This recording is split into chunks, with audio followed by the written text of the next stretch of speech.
It's Okay. Oh, wait, hold on a kind second. of like a little rod. Mm-hmm. It's just a little bit Like this. smaller than. Hold on, ladies. We're live, but I forgot the music. So we're already live? So here, let me cross first. Could Okay, have gone down low. there you go. Welcome to the Sedona Soul Sister Show. You just never know what's going to happen when it's a live show. That's true. Down to earth discussions on metaphysics, paranormal, and spiritual topics. And the Sedona Soul Sisters are myself, Roz Reynolds, my business partner, Ivory Lanou, and our lovely sweet mate, Terry Ann Walensky Russell. And we have offices in Sedona, Arizona, where we see clients from all over the world. And our topic today will be past lives. So if you're on with us live, just type in the chat there, comment, and we will answer your questions on the show. If not, and you're watching the replay, you can also put them in there and we'll get back to you. We shall. It might be a little slight delay, but we will get There's them. all kinds of fun stuff going on today. The end of Mercury retrograde. Yes. Gosh, an So, extra Fingers harsh one. crossed. Yes. For those of you out there who are affected dramatically by Mercury retrograde, I usually am not. Something about this retrograde was quite different. And I read on a blog that the period between March 24th and March 30th was the most intense time of this retrograde. And I have just been flying out there. Really hard to stay grounded. Plus, we had like a coronal mass eruption from the sun that went on during this. So, if any of you out there have been feeling pretty wild and discombobulated, that could be That it. explains my excessive spaciness this week. The things I've been doing that I'm just like, oh my gosh, what is wrong with me? All right, past lives. This has come up a lot. This just comes up in the work we do. I know Terry Ann specializes in that more than Roz and I do, though it comes up in our readings. So do you want to talk about that? Like why did you get involved in that? Why did you think that was important? I've always been interested in past lives, and I feel like it can give you so much information. Like for the typical person who doesn't know, like why they are the way they are. Mm-hmm.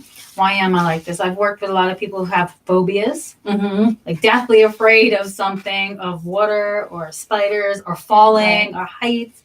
And it's tied to a past life. And it all of a sudden, through a regression, when your soul is speaking to you, I always say your soul wants to deeply connect with you and speak with you. And when your soul speaks and then you understand why you're like that, it makes it so much easier for you in this life than to go forward and sort of start to work on that stuff, heal it, and go from there. So for my weirdness, like last night, it came up that I went to my first meetup to learn how to play Native American flute. Wonderful teachers.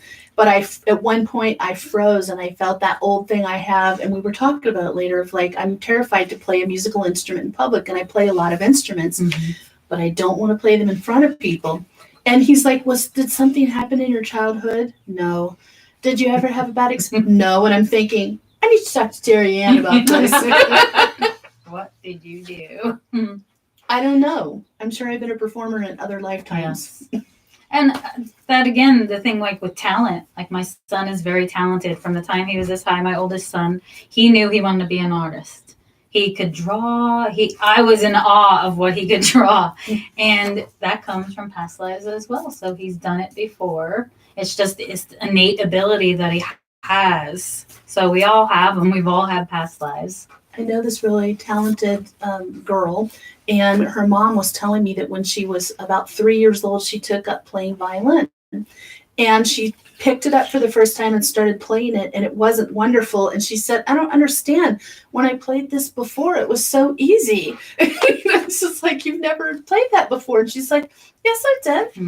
You know, I think that's a very clear indication of somebody having that experience in a past life and bringing it into this one. So what are some things that, if you could categorize it, like what are some things you think is easy to heal? Like you talked about phobias, what other things are helped through past life exploration? There's a lot. I'd have to say when people are killed in a past life, a lot of times they may have a pain or something in this life as well that just inhibits them from doing things. For me, I'll explain to you without going into others. Mine was through my heart chakra. I've always had this heart chakra. I couldn't understand why I did certain things in this life, and I was killed in a past life by someone. But when I did my past life regression, the healing that came through that, it was cathartic. I was like in tears, crying and flowing, and I could feel it start to release and open up. And it was just the most beautiful experience I've ever experienced. That is amazing. So through that sort of healing, through that past life regression came this healing. Although it was very painful to see and feel, releasing it that way was beautiful. And I love to do It that. is a release. Mm-hmm. I mean, it's a huge, you've got this sort of energetic attachment on, in this case, your heart. Mhm. And it's not like you are easily able to release that unless someone is facilitating Mm-hmm. that, because we don't remember. A lot of us don't Right. remember I our hadn't, past and lives. having that session and she having her hold space for me and allowing me to feel what I was feeling and have it come up and release. So that's one of the things I love doing with past life regression is holding that space.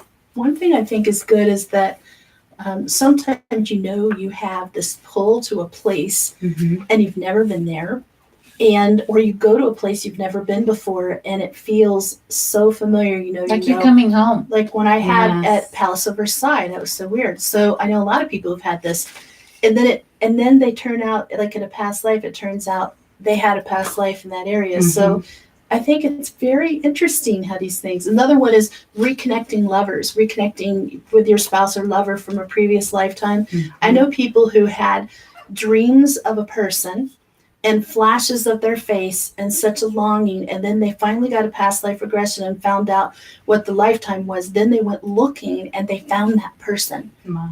And sometimes they connect with the person who's reincarnated in this life, but they recognize each other Mhm. from a past life. It's So- the cellular I'm memory. fascinated with it too, obviously, but Yes. it is just amazing. And children, I think young children are the ones who come up with the most interesting statements. I've told you about what my daughter said when she was 4 or 5. She's like, "When I was your mother, I was much nicer to you." It's like, yeah, there was always that energy in a way that. I'm your in a mother past now. life. Yeah, well, this is my turn. You got to clean up your room in this one. Payback. I was so mean. But my daughter has that. She has a love affair. As much as I love Sedona and I have a love affair with Sedona, my daughter has one with Paris. Interesting. Mm-hmm. Has she been there? Not in this lifetime. Not yet. So she's very young to have a fascination with a place like that. Yes, our bathroom is Paris. Her bedroom is Paris. Everything. She wants to learn French. She started learning French, and she took it up so naturally. I'm like, oh my gosh, yeah. So, and then she said to me, similar to your daughter, I know she was my mother. She acts like my mother, so they say things. And my middle son had told me when he was little, I swear 2 or 3, I chose you. So I remind him of that now. That he chose me, just so you know. Oh, I love hearing that. That's cute. Yeah, but kids do say the darndest things. I think, you were mentioning how you have training to do a process and help people Mm-hmm. do these regressions. I think it's interesting what you mentioned initially, Ivory, because I see people's past lives, but that's not really a focus. But Mm-hmm. when I see them, it's very clear what was going on in that lifetime.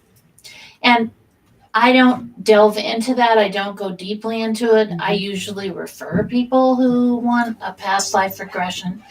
But seeing them experience those things, I can make that correlation and say, okay, so this happened, 300 years ago or whatever. And this is the relationship to what's happening now. Yes. in your life. And so you have fear, or you have, hesitation, or you have whatever is going on about an event that is coming up now in their world.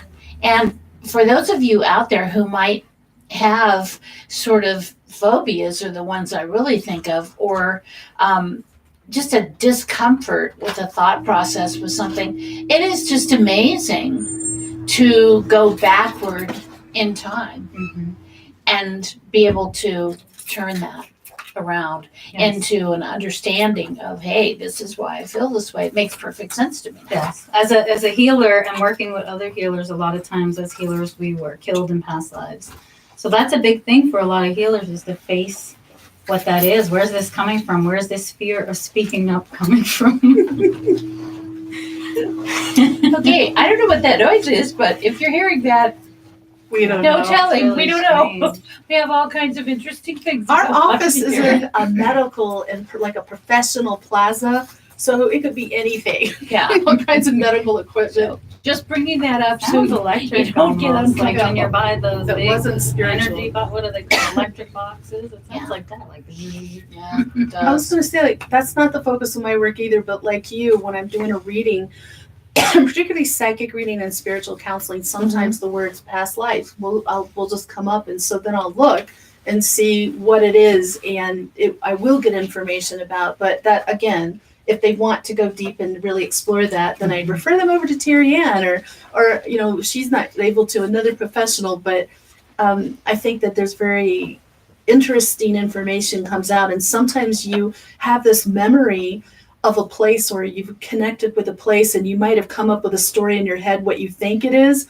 Then you get the past life regression, and you were there, but not in the way you thought. Sometimes it's much more interesting than the way you thought.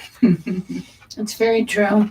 Yeah. And I think the other thing, because I didn't realize what I was fully doing, I would see, and this was many years ago, like when I was in my 30s, I would do readings for people, and I didn't initially connect that those were past lives, but I would see this sort of like translucent string going out, and these bubbles of like videos running in those bubbles. And it took me a bit to go, whoa, wait a minute, that's what's happening now. So you lived this already. And I think, especially in dealing with our children, as you're mentioning, that can be a huge asset to understanding why sometimes our kids do things that seem totally out of character for them. And sometimes, why are they born the way they are? Like, you can be really easygoing parents, and then you have this child who comes in who's really arrogant, hard to deal with. And I'm talking about a real life situation here, because the parents are just lovely people, really easygoing, and then they had the son who from very early age was very demanding and arrogant and entitled.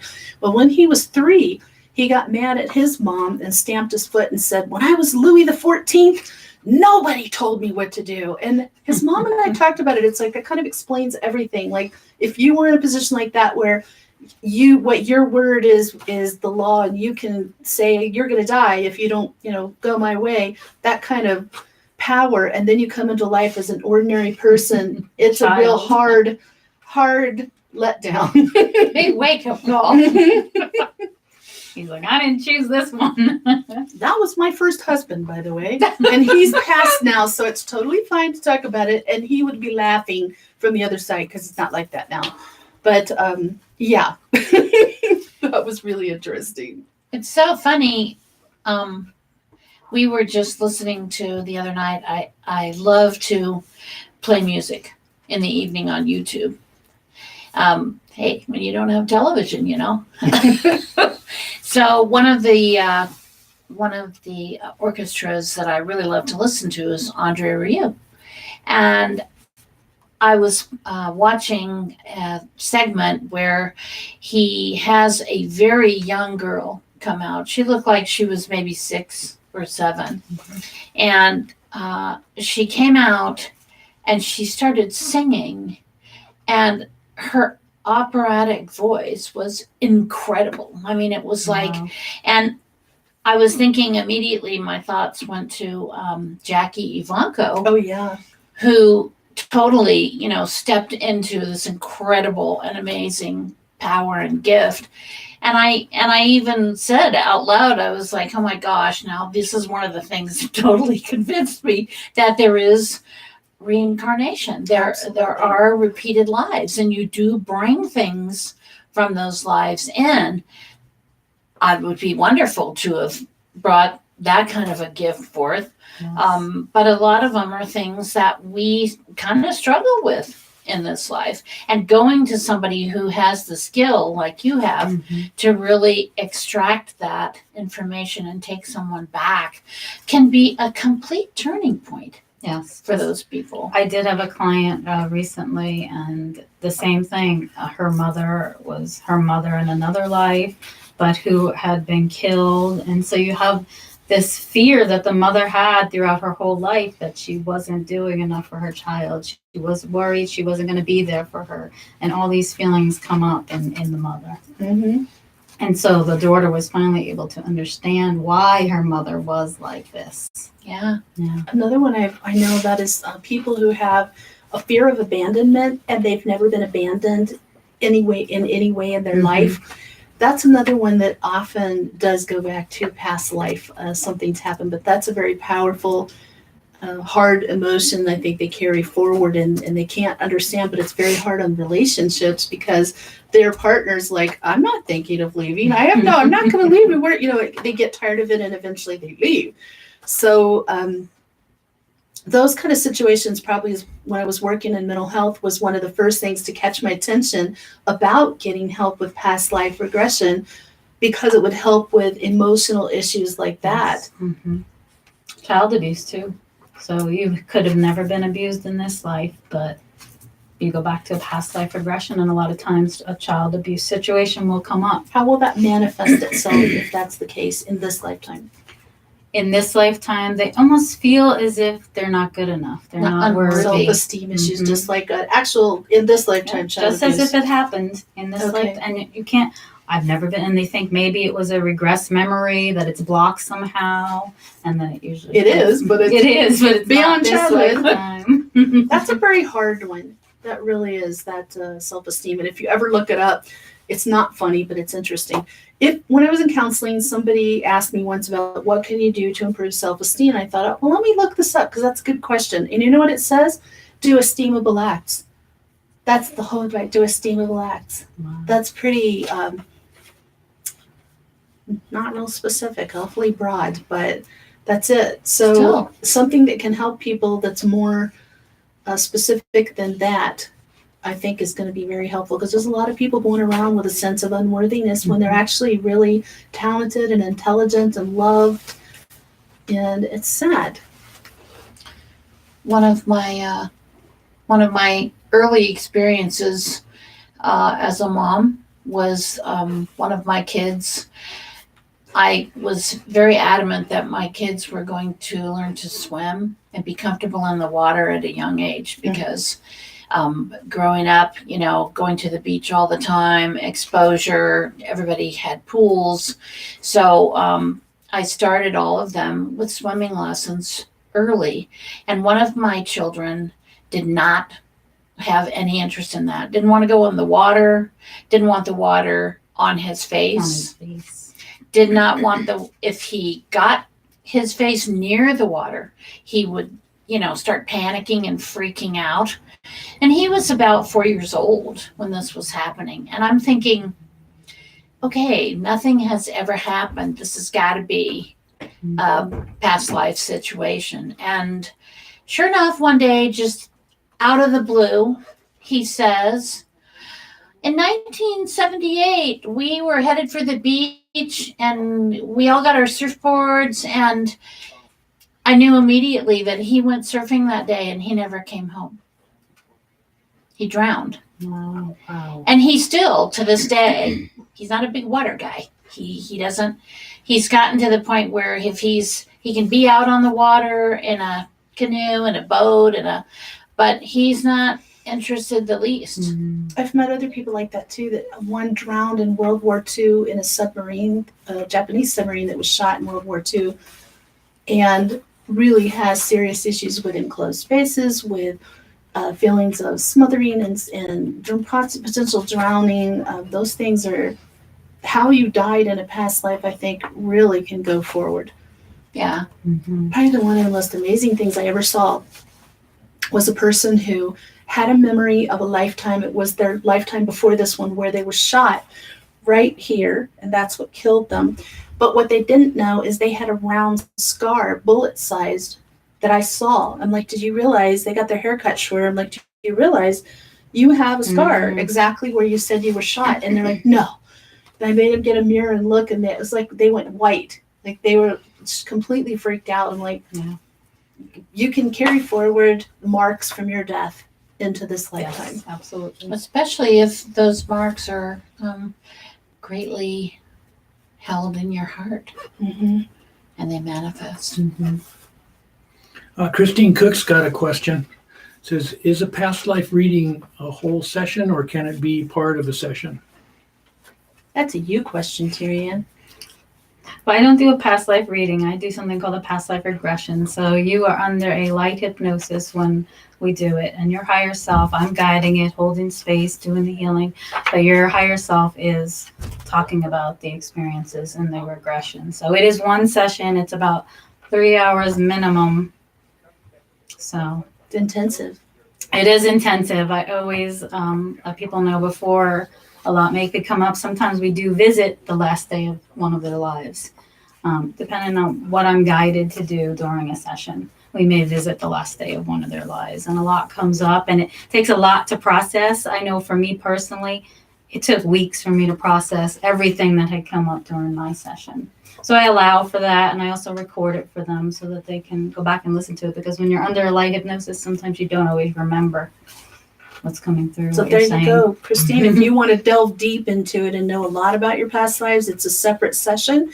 If you just want to include it in a psychic reading, we can see what comes up. Anything else? That's it. Thank you, Christine. We love your questions.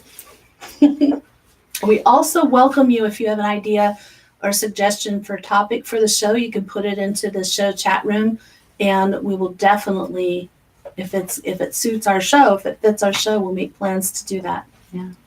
Another thing about past life regression too is because a lot of people are awakening now.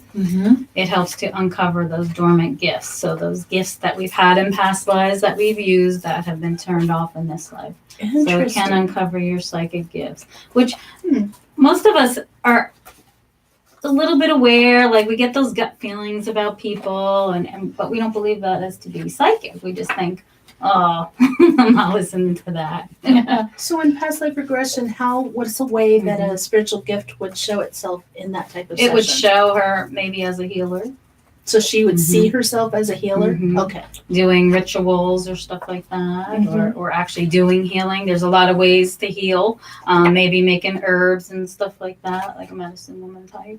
Okay.